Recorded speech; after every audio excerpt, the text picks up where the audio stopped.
Bloomberg Audio Studios. Podcasts, radio, news.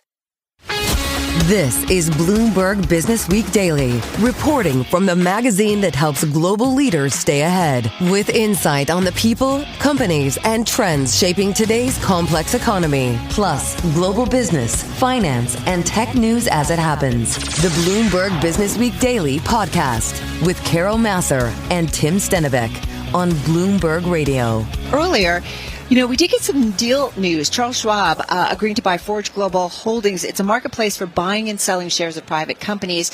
The deal about $660 million or $45 a share. That is a 72% premium to the Wednesday close. Rick Wurster, as you know, is president and CEO of Charles Schwab, and he stopped by earlier today for a second interview with us here at Impact 2025. My first question to Rick: why this deal and why now?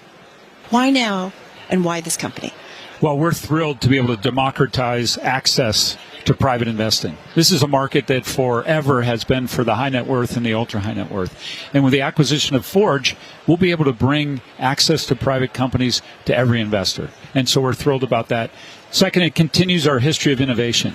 And our innovation has always centered around what can we do to provide more access, more opportunity to our clients so they can grow and improve their net worth. So we're just thrilled about this. And Forge was the firm we really wanted to work with. There's been a lot of speculation about this company, yes, as you know. Yes. Well, their stock was down 90% off its highs. Yep. And at the same time, they're the leader in the private company marketplace. And so for us to be able to acquire the leading company that has the deepest relationships with the private companies and who have the stock opportunity, it's just phenomenal for us. Rick, was it a bit competitive? And I'm just thinking about the premium that you guys paid. What was it, 72% above the closing price yesterday?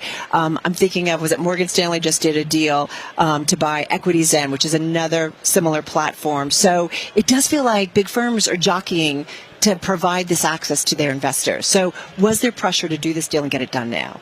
Well, as a public company, Forge has to run a process, and so absolutely this was a competitive process. And they've been pretty, I think, transparent about this. Yes. From our standpoint, though, we think we're paying a very reasonable price. It's 5 times revenue. It's less than what we trade on a revenue basis. Right. And the opportunity for us in private markets is so much bigger than what we're paying for the company. We're paying $660 million for the company.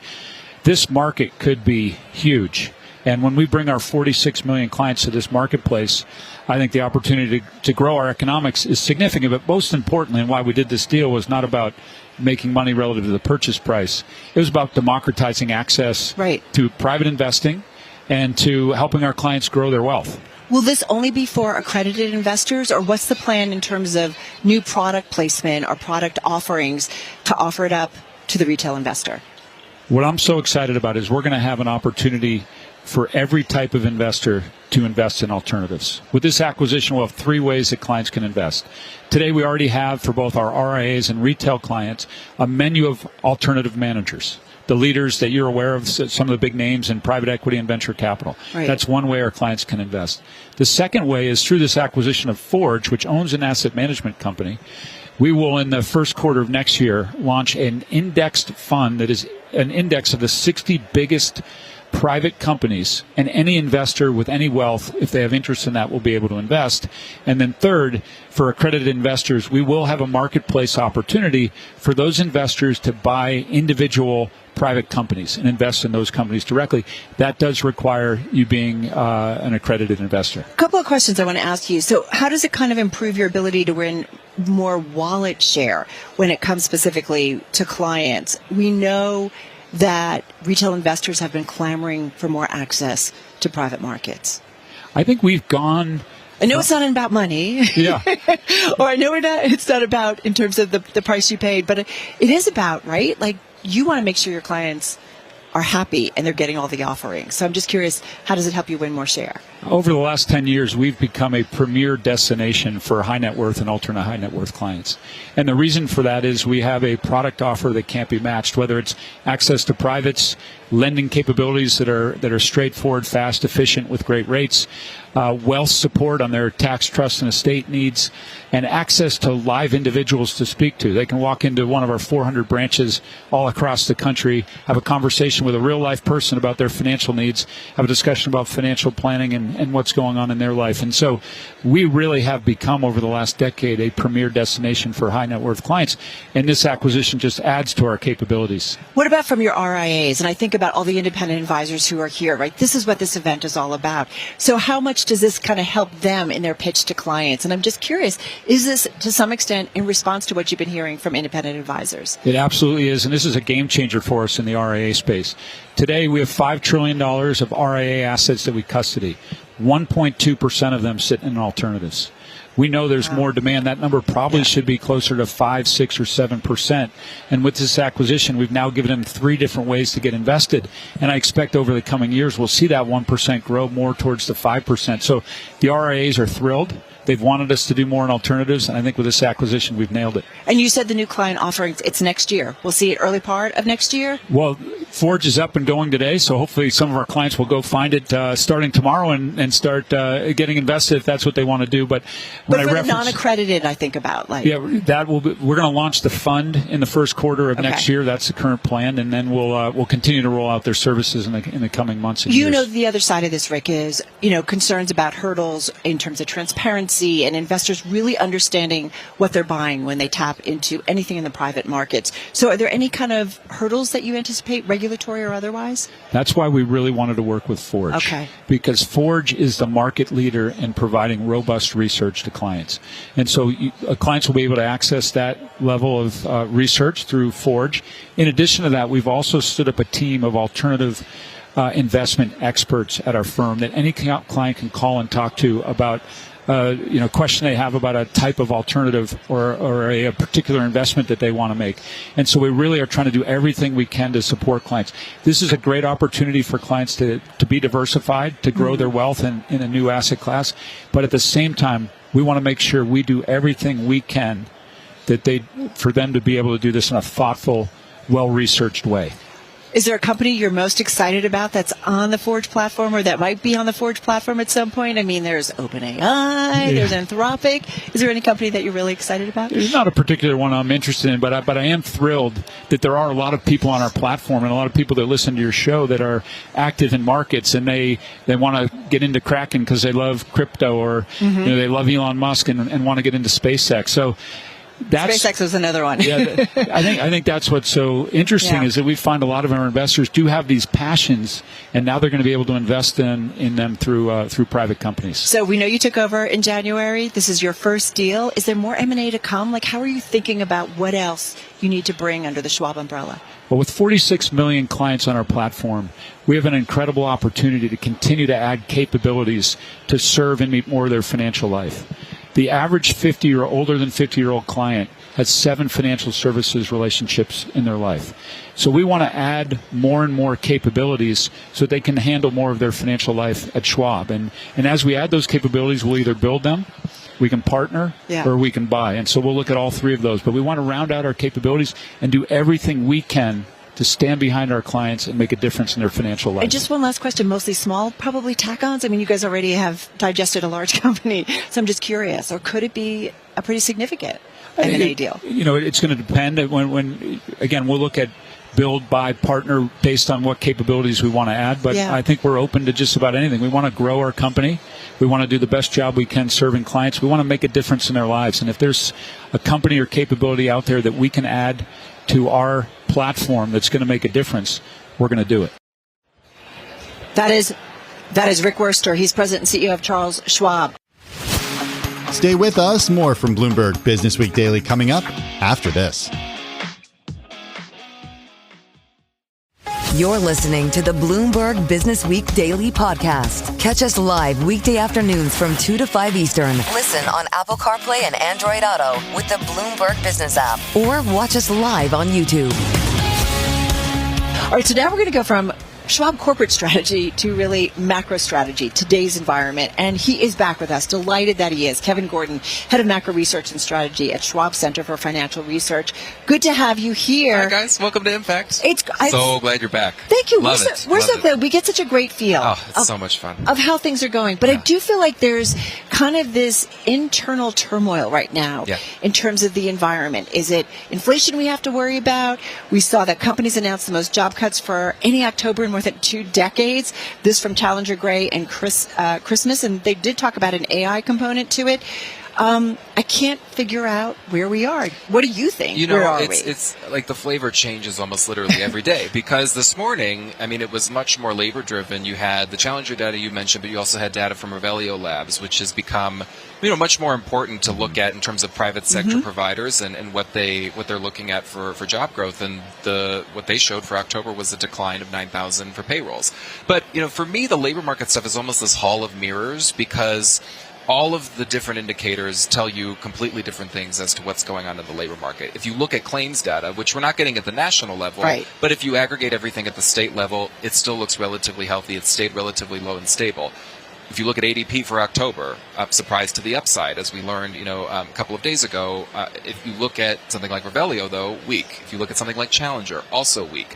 The interesting thing with Challenger is, and we always try to make this, important distinction and emphasis for investors, they're layoff announcements. They're not exactly cuts themselves. So there is a little bit of a lag there in terms of what you can expect. Yeah, oftentimes 90 days. Right. Plus, I think the one thing that is, I will say, maybe a little bit more worrisome with the one for October relative to what we saw earlier this year, because there was a huge pickup in Challenger job cut announcements earlier this year, but most of that was at the federal level. That was focused on what everything was going on regarding DOGE. Like DOGE, This one's a little bit more broad-based. As you mentioned with the AI overlay, the concentration for the sectors was mostly in tech and warehousing, so clearly there's cost-cutting going on by companies, which is never a good feeling. No, and I think what's been interesting so far, it's been relatively methodical, where it's gone sector by sector. It hasn't been broad-based across the economy, which I know I've talked about this with you guys a lot, and Lizanne, who I work with closely on this, are this concept and thesis of rolling recessions in the economy. You're still experiencing that to some extent, where it's not filtering up to the surface, and it's not aggregating together to give you a full-blown traditional recession, but it's still happening in pockets. We know her as Lizanne.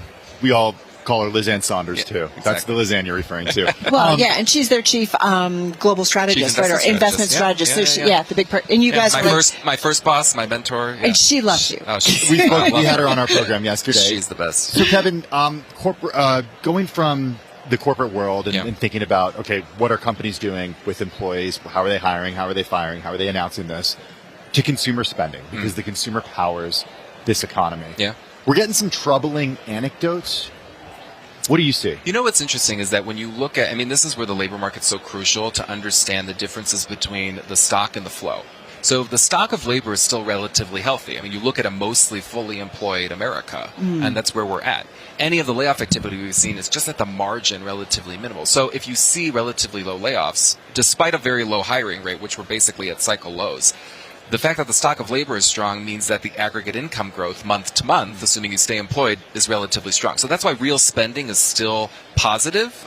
But to your point about some of these anecdotes and some of these cracks under the surface, they are starting to widen a little bit more, especially if you look at that bottom half of what everybody calls now the K-shaped sort of economy. How do economists look at that bottom rung?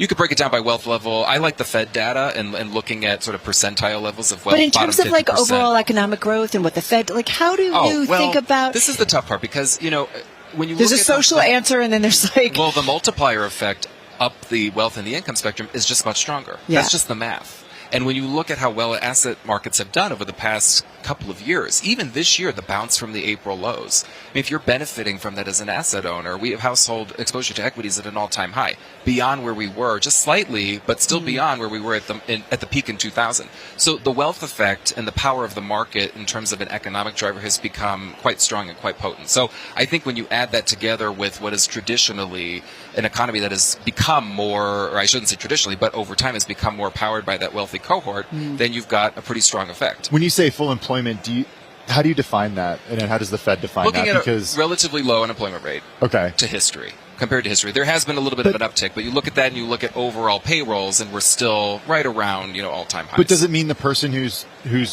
has the computer science undergraduate degree is working in computer science or working at Chipotle?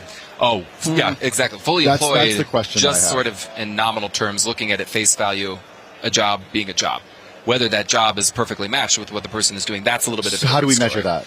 Well, because it doesn't. That seems like a concern right now. Well, that I think is going to show up, probably start to show up a lot more within the next year in a lot of the labor flows that we're going to get. Because one of the longer term concerns I have for the labor market is what's happening right now in some of the churn with the pretty significant decline in immigration, but also not sort of the lack of replacement of a lot of those jobs. We're just not seeing that happen, and you see that happening in youth unemployment, black unemployment. It's really starting to spread in some of those pockets. So the areas that were supposed to benefit throughout this year, as you had more of a domestic strengthening in the native-born labor force, it's not yet happening. So it's a little bit lagged. I hope it's delayed and not completely derailed. But I think in the next year, figuring out replacements for a lot of those lost jobs, that's going to be key. And the reason I brought up the Chipotle computer science example is always hungry, but that was what was cited in that New York Times article back in August. About computer science degrees having trouble finding those computer science jobs. Yeah. It's kind of this interesting environment we are when we look at the labor force. Hey, one of the things I wanted to ask you, your team shared with us that you believe Tina is back. And it's not the Tina that we think about. There is no alternative in terms of like U.S. stocks. Equities, yeah. But it's something we started off with about U.S. government data. Yeah. It is important. There's no alternative. I mean, the depth and the breadth of the government data, you just can't match it. And I think, so far, thank goodness, the markets have been sort of maybe in a negative way, whistling sort of past the graveyard of no government data. But, they've been able to manage through with corporate earnings. I think that's been a nice bridge to get us to when the shutdown ends. I think, though, the longer this goes on, I think what we have to keep in mind and what we've really been emphasizing to our clients is that, when you don't collect this data, yes, you can go back and retroactively get it, but it's not going to be clean. So the longer this extends and we don't get, presumably we're not getting a jobs report tomorrow, even if you don't get one next month, it's weird. So you're going basically almost a quarter without this really key data. So you're going to have a delayed third quarter GDP report. You're going to have missing data in a way for the fourth quarter. And then you have benchmark revisions coming in February, which kind of throws another wrench into this for labor. So what does it mean for, I think I asked Lizanne this yesterday, Lizanne Saunders, that do we get a Fed misstep in terms of policy? Do they err on the side of doing nothing? Yeah, I think they're nudging that way. And, you look at some of the voters and which is what we kind of got from the October meeting, right? Yes, exactly. I mean, Powell mentioned it himself. Austin Goolsbee was just out from the Chicago Fed saying that he's a little more, he's a little less comfortable making a move when you're driving in the dark, in the fog. So I can understand why they have to be in this reactive position. I don't fault the Fed at all for any decision they make. I mean, if they feel very strongly and highly convicted that inflation is not as much of a problem, they want to save labor, then sure, you can open up the door for more cuts. I would be sympathetic to that view if you get more data like Challenger this morning in Revelio. But on the other hand, if you do have the shutdown lasting longer and more of a delay in a lot of these government data, then I totally understand why they would want to wait. Especially if corporate earnings look like they do. I mean, the blended growth rate for S&P 500 earnings for the reporting quarter is almost 17%. So you look at that and you say, well, corporate America is still relatively healthy. We haven't seen mass layoffs. They've been in pockets. And it wasn't just the Mag 7. Right, exactly. It's spread a lot more. It's come over to utilities. To some extent, parts of just consumer discretionary helping a little bit. Ex Mag 7, ex Tesla and Amazon. Right. So it is a little bit of a broader story for the quarter. Kevin Gordon, Good head to see you of guys. macro research and strategy at the Schwab Center for Financial Research. Just, Stay with us. More from Bloomberg Businessweek Daily coming up after this. This is the Bloomberg Businessweek Daily Podcast. Listen live each weekday starting at 2 p.m. Eastern on Apple CarPlay and Android Auto with the Bloomberg Business app. You can also listen live on Amazon Alexa from our flagship New York station. Just say, Alexa, play Bloomberg 1130. Now, you might recall over the summer, it was in August, President Trump signing an executive order directing the Labor Department to reevaluate guidance to fiduciaries to get them more comfortable with including private credit, digital assets, and other alternative assets in their retirement plans. Now, the SEC may also issue some new rules or guidance to change the definition of accredited investor or qualified purchasers. There's a lot going on that could open up a lot of different types of assets to retail investors. It's something that we've gotten into with the Schwab CEO. And kind of on pause right now, at least at the SEC level, because of the government shutdown. Yes. But still, this seems to be the direction that things are moving. All right, we have a great guest to get into on all of this. With some thoughts, and here at Denver at Schwab Impact 2025, Kayla Culver. She's head of risk and controls for Schwab Advisor Services. Good to have you here. There's a lot going on that could change, or there's a lot that is going on that means we won't see changes. How are you assessing kind of the regulatory environment and things that could change what investors can be investing in? So I feel like for advisors, it's a lot of whiplash right now. If we look at the prior administration and SEC Chair Gensler, there was constantly new rules coming out, and it was just like regulation overload for people. And now under Paul Atkins, we're expecting to see a reduced pace of regulation. So we see it as a good opportunity for advisors to really focus on getting back to basics, making sure that their compliance programs are up to date, that all of their ADVs are accurate. What are ADVs? Their disclosure documents that they have to file with the SEC. Really just making sure that like their house is in order so that, because we're not under a constant flood of new things coming out. And then, we heard you talking about the executive order related to 401ks and being able to hold alternatives, different things in 401k accounts. That's something that, some advisors have interest in for their clients, and it's going to really depend on the plan. Like, is this something that the plan chooses to allow for that client or, for their plan participants, or does the plan not want to allow that? What direction do you see that moving in? If it does get approved, if it happens, if the SEC says, okay, this is totally fine, is everyone going to be, is it going to be like us having stocks and bonds in our I don't think 401ks? It'll be for everybody. I think that we see But will everybody have the option?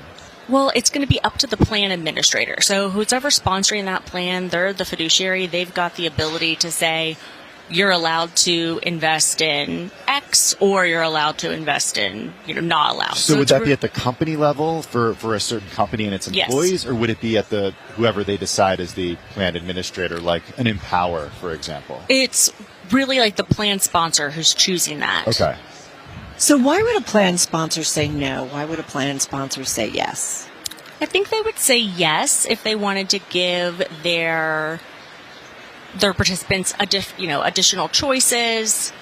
Some plan sponsors may say no. We see it on the Schwab side, where we've got some plan sponsors that have opted into our personal choice retirement account offering, where you can basically have your 401k and self-direct it, invest in stocks and bonds and things that are outside of the plan allocation. It just really depends on their comfort level. Like from a conservative perspective, you might say we want to stick more with, these funds that we've chosen. Is it a good thing? I think it's, choice is always a good thing. So more freedom of choice, but as long as people are doing it smartly, with the advice of an investment advisor, I think it's a smart decision. But I think there's always additional risk there. Well, the risks are, right, in terms of alt assets. Some things are not as liquid Correct. as others. And you need to understand that if Yes. you need to be able to get out of something, it's not liquid like stocks Right. and bonds. Exactly. In many ways. And that's why I think doing things with the advice of a professional versus just, your friend told you this was a good investment, it makes more sense that way. On the regulatory front, in having advisors have less regulation right now, does more fall on them in terms of making sure that they're doing what's right, because those regulations aren't necessarily in place? And I know it's kind of a judgment for me to say, equate regulations with right. That's not what I mean to do, but we know the DNA that Paul Atkins has, the SEC chair, when it comes to this stuff. And he's much more laissez-faire than other SEC chairs in the past. Yeah, so what we keep reminding advisors of is just because there's, all this noise about deregulation and less new regulations, you still have to follow the fiduciary duty. You still have, there's still regulations on the books. There's still rules. You still have to do all the things and be making sure you're in the best interest of your client. So just because it's a more like laissez-faire kind of environment doesn't mean you still don't have principles that you have to adhere to. Are independent advisors, a little nervous about like kind of what's coming at them and the changes, especially when it comes to alt assets potentially? Yeah, I think that there's the unknown. I mean, we get a lot of questions from advisors right now about artificial intelligence. So, because everybody wants to use it, but there's not a lot of guidance out there for advisors. And so we get a lot of questions on how can we do this compliantly when there's not really any guidance. Kayla, where's that guidance going to come from? I mean, and I do this with all due respect, but with all due knowledge about social media and things that many folks would say we weren't legislators, policymakers, just didn't understand the power, the impact, and the oversight, and the liabilities, perhaps. And so I'm just thinking, how do we do that with AI? Yeah, I think where the thought is that we would most likely see it. How do we do it with AI and get it right? Yeah.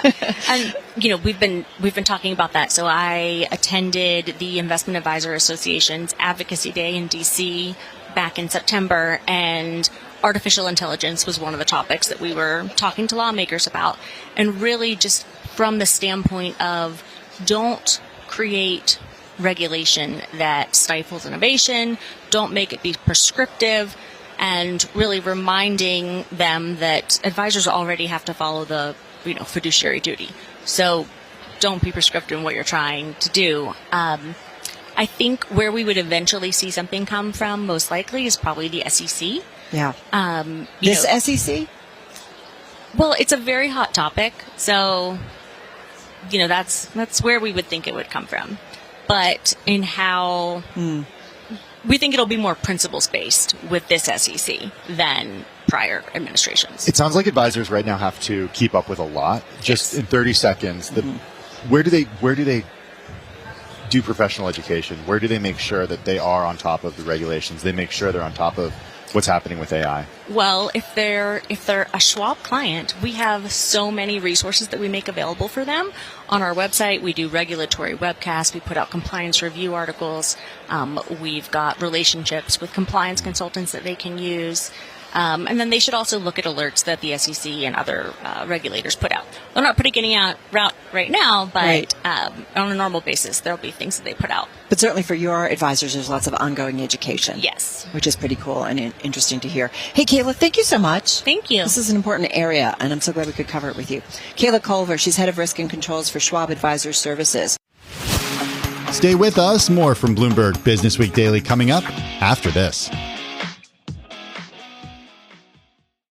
You're listening to the Bloomberg Businessweek Daily Podcast. Catch us live weekday afternoons from 2 to 5 Eastern. Listen on Apple CarPlay and Android Auto with the Bloomberg Business app. Or watch us live on YouTube. I think it's fair to say that Washington and Wall Street and the markets are inextricably bound in a way right now that kind of feels a bit different from other times in modern history. Yeah. Well, listen, we're glued to news out of the nation's capital because things the president says or administration does, even today, in terms of the drug makers, like it's moving markets. Or maybe even things that are beyond the administration's control, like what the Supreme Court is going to decide when it comes to tariff policy. The U.S. government taking ownership of publicly traded companies, social media posts from the president that can move markets and take company leaders by surprise. This is enough to keep Mike Townsend on his toes. He's managing director of legislative and regulatory affairs for Charles Schwab. He's a political analyst based in Washington.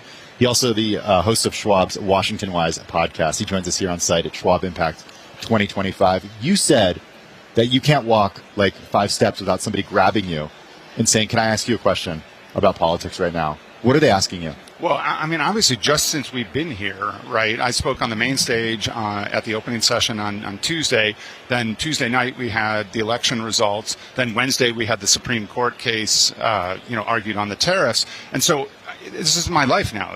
Like 10 things happen in the course of every day that people want to talk about. So pretty fascinating times. So what do you make of what we've had in the last 48 hours or so? Yeah, I mean, the first thing I would say on the election in particular is that it's very easy, and I think you're seeing a lot now of the sort of overreaction to an off-year election. And I said, I told the conference here, off-year elections are kind of unique to their particular places, New York City, Virginia, New Jersey, obviously the California redistricting initiative, but they're relatively confined to those places. So no question, big night for the Democrats. But is it a referendum on the sitting president? I mean, to some degree, I think it is. But, I live in Virginia, and that race was about federal workers being, fired from their jobs and, the economy and that sort of thing. So, yes, it was partly a referendum. I certainly think you can read it as a rebuke to the president and some of his actions.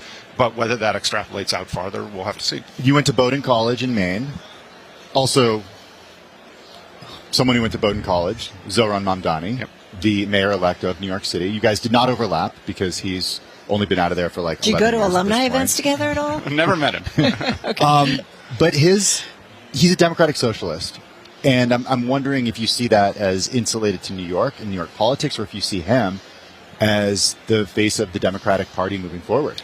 So I think you can answer that question in sort of both ways, right? So I think it was unique to New York. He is a very dynamic personality. He's very, very good at social media, and he clearly touched a nerve with people in terms of the issues he was focusing on. Sorry, you could have just been describing President Trump. Yeah. Those things you just said apply totally to President Trump. So absolutely. So I think, and President Trump has probably taught us that personality is a huge, huge part of the political landscape now. So I think Mamdani, did incredible at connecting with people and reaching out to people who maybe hadn't felt heard in the public, in the political process. Does that mean that he's going to become the face of the Democratic Party? I think Republicans are certainly going to try to make that the case. But I also think, he's going to have a really hard time doing a lot of the things that he said he wants to do. That's just the nature of the role, and the ability of the mayor of New York City to act unilaterally is extremely narrow. So we'll have to see. And I do think you're seeing. You can juxtapose that with the retirement announcement of Nancy Pelosi earlier today. You're seeing some generational change in the Democratic Party that I think is really, important and probably necessary for the Democrats. So is that her passing the baton or acknowledging that era is over? Like, what is that in your view? Yeah, I mean, I think that it's a realization that the Democratic Party has to get younger and appeal to younger people. I mean, the leaders, the most of the veterans of the Democratic Party, particularly in the House, are in their 80s. Nancy Pelosi, Steny Hoyer, Jim Clyburn. And so I think you're seeing that kind of transition happen. One thing I wanted to ask you, and I think about the titles we give to politicians, a Republican, Donald Trump. Most people would say he's not really your standard Republican. Zohar Mamdani, like we're talking a socialist. But you know what? He's going to have to take the job and look at his entire constituents. Do those classifications even matter in today's political environment? Yeah, I think that's a really good question because, one of the things that really fascinates me is what does the Republican Party look like post 2028 into 2029 after Donald Trump is no longer president, no longer on the ballot? Do what we would call traditional Republicans sort of wake up and think, "Whew, that was weird. Let's go back to was I dreaming?" Thinking, And if you want a great example of it, look at the Supreme Court case that was held on Wednesday, where you have essentially Republicans arguing for restricted trade and higher taxes, and Democrats arguing the opposite. That can be seen as a complete flip of bizarro world a little bit, right? Yeah. So okay, speaking of bizarro worlds, what? When the U.S. government buys 10% of Intel, owns 10% of a publicly traded company, or takes a stake in MP Materials, for example, that's a bizarro world. Or Intel, did you say that? Yeah. That's what we're living in right now. Yeah, and it's amazing to me how little reaction there has been to that. Are you worried by that?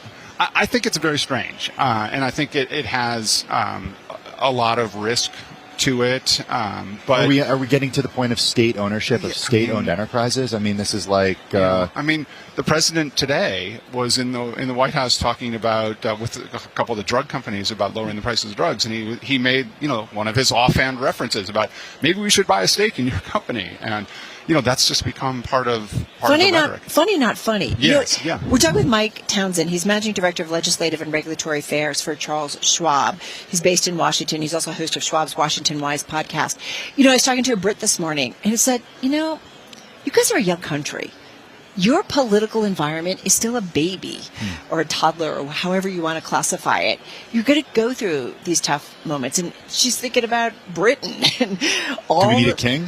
All the things that it's gone through, right? And taxing, and there were kings that taxed, and then there was pushback and, didn't have maybe that power anymore.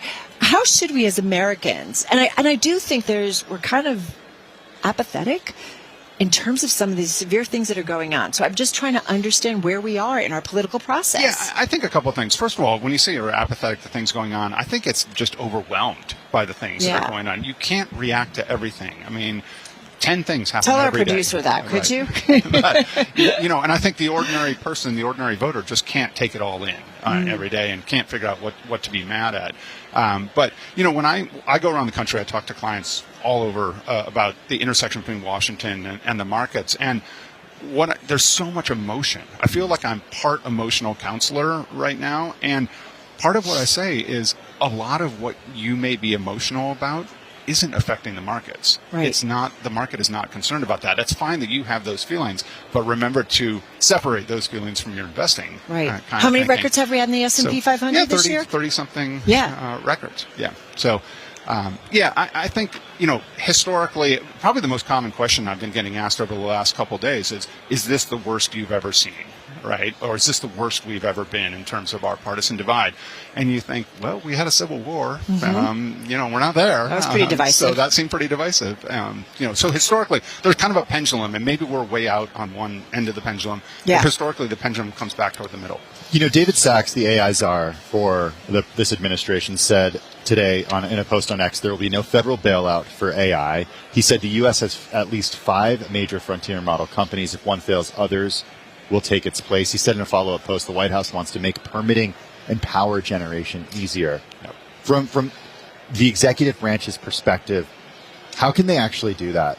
Yeah, I think this is a really fascinating question. I tell people all the time, I fly in and out of Dulles Airport in Washington. If you fly out of Dulles, you look down, you see these gigantic buildings with all these air conditioning units on the top, right? Those are the data centers. They can't build them fast enough. Well, what's happening in Northern Virginia? Electricity prices are going up and water prices are going up because of the cooling needed for the water. And all of a sudden you've brought this kind of back to ordinary people's bills, right? And they're sort of paying for it. So when the administration says something like that, I get it politically and it makes sense. And I think a lot of people want to hear that. But what can the government actually do to lower my water bill? I'm not as sure. I don't know. Maybe make those who are building the AI data centers pay some kind of fee. Or using... Or for, I don't know, some kind of tax or something, Well, and right? you've seen some of these companies are building their own power generating, to try to, take on some of that. Yeah, they're partnering with utilities directly.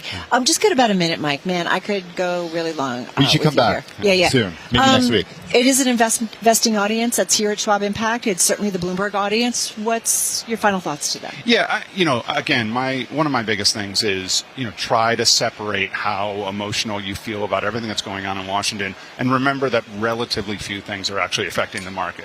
The market cares about what the Fed is doing. The market cares a lot about this Fed independence battle that is going to play out in the Supreme Court in January over Lisa Cook's firing.